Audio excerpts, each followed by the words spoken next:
하나님 말씀은 사무엘하 23장 20절에서 39절까지의 말씀입니다. 사무엘하 23장 20절에서 39절입니다.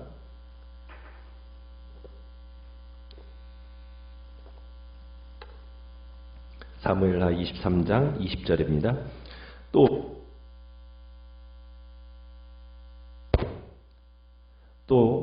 갑세엘 용사의 손자 여호야다의 아들 분하야이니 그는 용맹스러운 일을 행한 자라.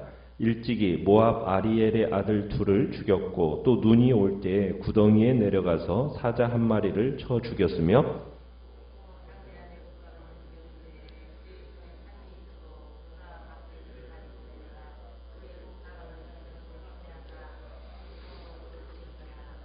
여호야다의 아들 분하야가 이런 일을 행하였으므로 세 용사 중에 이름을 얻고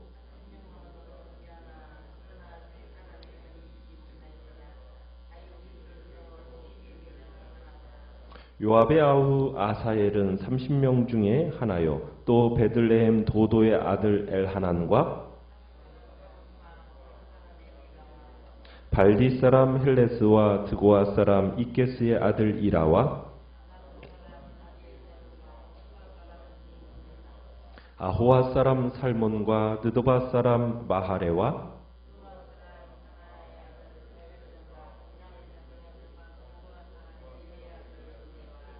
비라돈 사람 분하야와 가스 시내가에 사는 hit대와 사알본 사람 엘리야바와 야센의 아들 요나단과 마아가 사람의 손자 아하스베의 아들 엘리벨렛과 길로 사람 아히도벨의 아들 엘리암과 소바 사람 나단의 아들 이갈과 갓 사람 바니와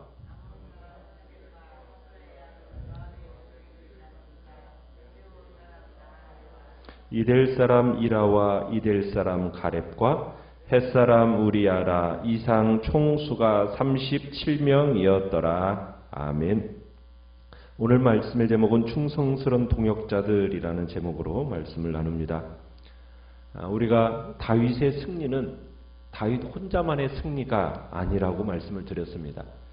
하나님의 주도권적인 도우심이 있었죠. 그러나 그뿐만 아니라 목숨 걸고 하나님 나라 운동에 동참했던 이들의 헌신이 있었기에 이 이스라엘이 세워지게 된 겁니다.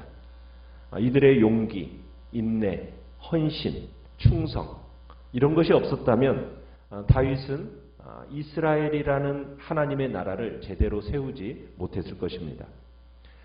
우리가 지금 23장에서 지금 그 인물들의 면면을 살펴보고 있는데요. 어제 봤던 것에 이어서 다윗의 치세의 말년까지 동고동락한 용사들의 면면을 계속 봅니다. 우리가 13절부터는 우리가 앞부분에서는 최고위급 세 용사를 살펴봤다면 그 바로 밑에 세 용사, 30용사의 우두머리 격인 또 세 용사를 소개하고 있는 장면입니다. 중간 지도자들이라고 할 수 있는 30명의 용사들 중에서 세 사람이 단연 또 최고위급 용사였기 때문입니다. 이 세 용사는 30용사단으로 분류가 되지만은 실제로는 또 별도로 취급된 사람입니다. 그 3인의 용사단 그 이름이 이제 18절부터 이제 나오는데요. 아비새와 그 다음에 20절에 나오는 분하야가 지금 이 3인 용사단을 구성하고 있습니다. 아비새는 다윗의 누이 스루야의 아들이며 또 요압의 아우입니다. 그래서 이 사람 아비새가 어떠한 일을 벌였는지를 18절에 이야기를 하고 있는데 그가 창을 들어서 300명을 죽였다는 겁니다. 그래서 최고위급 3명 다음으로 차석급이라고 할 수 있는 최고위 용사 3사람 중에 드는 명성을 얻었습니다. 3사람 중에서 가장 존귀한 자로 인정을 받게 되었고 그들의 우두머리가 되었죠. 그 앞에 우리가 봤던 첫 세 용사의 이름은 누구누구였습니까? 요셉, 바세벳, 그 다음에 엘르아살, 삼마. 그런데 이 세 사람에게는 미치지 못했다. 이렇게 평가를 내리고 있습니다. 그리고 이제 20절에 가보면은 또 갑스엘 용사의 손자 여호야다의 아들 브나야에 대한 소개를 하고 있습니다. 브나야는 어떤 일을 행했다고 얘기하고 있습니까? 용맹스러운 일을 행한 자다. 이렇게 평가를 내리고 있는데 일찍이 모압 아리엘의 아들 둘을 죽였다. 또 눈이 올 때 구덩이에 내려가서 사자 한 마리를 쳐 죽였다.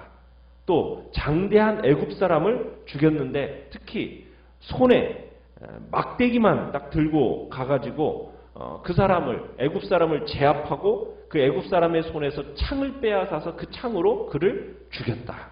이런 일을 행한 브나야에 대한 소개를 하고 있습니다. 그래서 이 사람이 세 사람 중에서 이름을 얻게 되었다. 그리고 다윗이 그를 23절 끝에 보면은 그를 뭘로 세웠다고 삼았다고 얘기하고 있습니까? 시위대 대장으로 삼았다고 얘기하고 있습니다. 그러나 30명의 용사들 중에서는 그들보다는 존귀한 자였지만 제일 먼저 소개된 최고위급 세 용사들에게는 미치지 못했다라는 또 평가를 내립니다. 그러면서 24절부터 마지막 39절까지는 위의 6 용사보다는 못하지만 또 다른 용사들의 면면을 소개하고 있습니다. 앞에서 소개한 이 6명의 용사를 합해서 39절에 보면 총 몇 명이라고 얘기하고 있습니까?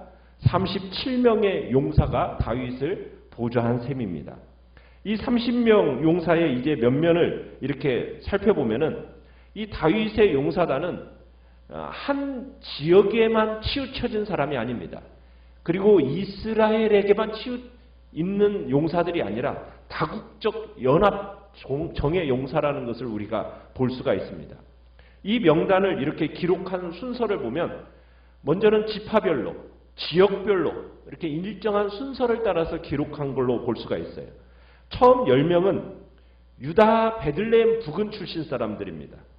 그리고 그 다음 10명은 북쪽 지파 출신이고 그 다음에 36절에서부터 39절에 나오는 사람은 유다 출신이 아닌 용병일 가능성이 높습니다. 그래서 처음 10명은 어떻게 보면 다윗 초기 활약 시에 함께했던 사람의 명단이고 그리고 다음에 적혀진 사람은 그 다음에 이제 합류한 사람들로 볼 수가 있습니다. 이 다윗의 용사들은 이스라엘 전 지역을 대표하는 인재들이었습니다.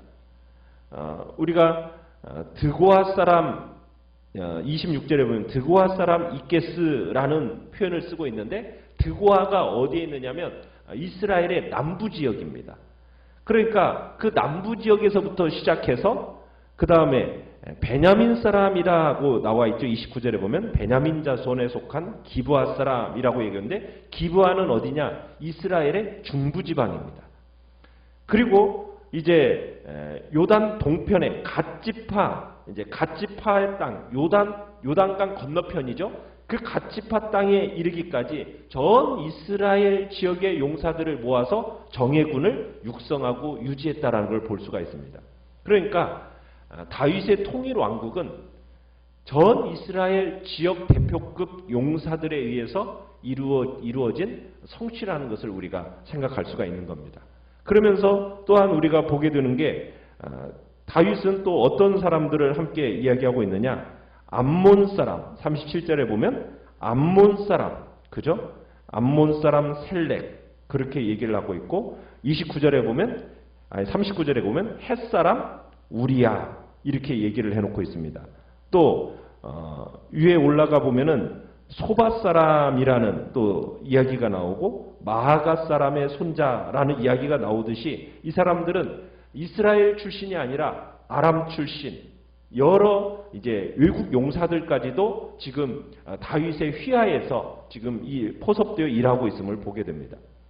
자, 그런데 우리가 또 여기서 보는 이야기 중에 하나는 다윗을 배반해서 압살롬 진영에 가담했다가 비참한 자결로 인생을 마감한 사람이 있죠. 그 사람이 누구입니까? 여기에 이름이 나오는데 34절에 보면 길로 사람 아히도벨이었죠. 아히도벨. 근데 그 아히도벨의 아들, 그 아들이 누구예요? 엘리암이라는 사람이 이 30용사단의 일원이 되어 있습니다. 그런데 이 엘리암의 딸이 누구냐? 밧세바예요. 그리고 마지막에는 지금 또 누구를 기록해 놓고 있습니까?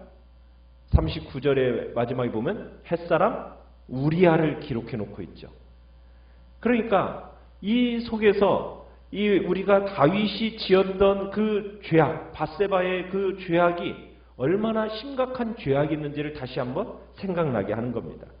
그 30용사단의 사람 속에 햇사람 우리아를 마지막에 배치에 딱 놓으면서 그를 죽음으로 몰아간 그 다윗의 범죄가 얼마나 파렴치했는지를 슬며시 상기시켜 놓고 있는 거죠. 그런데 우리가 이 용사 명단 중에서 가장 인상적인 점은 뭐냐면 그 앞에서 다윗을 위해서 정말 여러 공을 세웠던 한 사람이 안 나와요. 누가 안 나오는 것 같습니까? 군대 장관이었죠. 요압. 요압이 이 명단에 없어요. 용사들의 명단에서 어떻게 보면 다윗의 치세 중반기부터 말년까지 가장 결정적인 시기마다 공을 세운 사람이 요압이었거든요.